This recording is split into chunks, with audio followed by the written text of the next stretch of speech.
2016 թվականին, երբ Դոնալդ Թրամփը առաջին անգամ ընտրվեց ԱՄՆ-ի նախագահ, ես իմ հին Facebook-ում, որը հետո ջնջվեց, գրառում արեցի, որ նա ամենայն հավանականությամբ պատերազմ է սկսելու Իրանի դեմ, քանի որ ինչպես նախկինում ասել եմ, Թրամփի նման պահպանողականները շատ ավելի լավ են կարողանում ամերիկացի խաբված հայրենասերներին տրամադրել պատերազմի։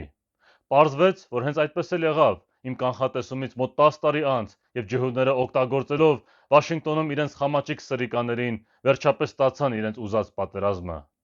Սակայն սիոնիստները առնվազն 2001 թվականից են ուզել պատերազմ Իրանի դեմ, երբ կազմակերպեցին սեպտեմբեր 11-ի ահաբեկչությունները, որովհետև Իսրայելը վաղուց նպատակ ունի գերիշխանություն հաստատել ամբողջ Մերձավոր Արևելքում, եւ դրան հասնելու համար պատրաստ է ամբողջ տարածաշրջանը եւ նույնիսկ աշխարհը ապակայունացնել ու գլխիվար շուռ տալ։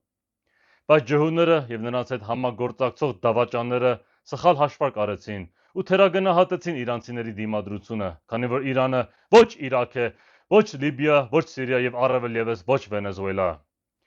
Վաշինգտոնը թերագնահատեց Իրանին, ինչպես Կրեմլը թերագնահատեց Ուկրաինային 4 տարի առաջ, երբ Ռուսաստանը Ուկրաինա ներխուժելով կարծում էր, թե մի քանի օրում առանց մեծ դիմադրության կավարտի պատերազմը։ Այս ամենը, ինչպես ասել եմ, այս երկու մեծ պետությունների վերջին շունչն է, որովհետև անկում է ապրում նրանց ստեղծած այլասերված ու հակազգային աշխարհակարգը։ Նրանց հզորության պատրանքը տարեստարի ավելի է պատրվում, եւ այդ պատրանքի վերացումից հետո կսկսվի ներսից կործանումը, եթե իհարկե արդեն չի սկսվել։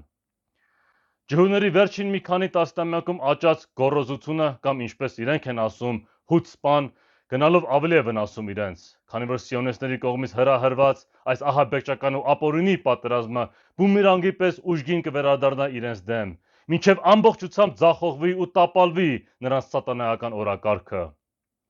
Աշխարհին սպասվում են մեծ ցնցումներ ու ճգնաժամեր, եւ արիական աշխարհում ազգայնականության համար միանշանակ բացվելու է վերելքի հնարավորության պատոհանը, որը կլինի ոտքի կանգնելու մեր վերջին հնարավորությունը։